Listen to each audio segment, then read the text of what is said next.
Ya, sasa bana, kama utakumbuka siku kadhaa kulikuwa kuna story ambazo zilikuwa zinaendelea huko kwenye mitandao ya kijamii kuhusu Harmonize na Kajala. Of course mambo yalikuwa ni mengi sana.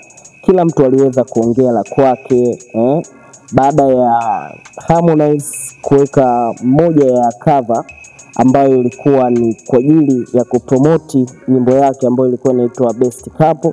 So katika cover hiyo bana aliweza kuonekana Kajala, pia aliweza kuonekana na Harmonize wakiwa kama ni masanamu. Lakini sasa ukija upande wa pili, baada ya hizi story kusambaa kuwa Harmonize na Kajala wamesha rudiana au kuna story za wao kurudiana, kwa maana kwa mara ya kwanza alionekana Harmonize akidrive gari ya Kajala ambayo inaitwa Kajala 3. So alionekana Harmonize kwenye viwanja vya ndege akitoka kwenye hiyo gari kana kwamba walikuwepo pamoja. Sasa baada hizi story bana kusambaa, mambo yamekuwa mengi sana. Harmonize bana, kama unavyojua, ni mzee wa kujibebisha. Harmonize ni mzee wa kuenjoy lifestyle yake. So ukipitia kwenye Insta story ya Harmonize, so kuna ujumbe ambao ameweza kuandika. So ujumbe huo nafikiri ni mahaba mazito ambayo amekuwa akiyapata kutoka kwa manadada Kajala.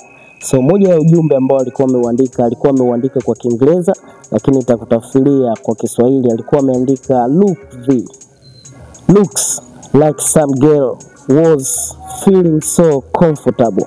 See me single and a big force, not big. I will be married, man soon there will be 6 wedding party. Msikitini, kanisani, na serikalini, Serengeti Park, family part, then stadium, gives who. So hapa Harmonize akiwa na maana kwamba this time au itapofika muda wa harusi yake, je mwenyewe anavodai kuwa, yani hapo anasema hivi, atakuwa mume wa mtu hivi karibuni, na harusi yake itakuwa na sherehe kubwa 6. So harusi yake itaanzia msikitini, itaenda kanisani, baada ya hapo ni Serengeti Park, na itakuwa na party kwenye uwanja wa mpira pale viwanja vya Benjamin Stadium. So hivyo Harmonize ameweza kutujuza kuwa harusi yake itakuwa kama hivyo, itakuwa ina sherehe 6. Sijui mdau utakuwa na kipi cha kusema kuhusiana na hii. So utashusha comment yako na mimi nitakuja kupita nayo.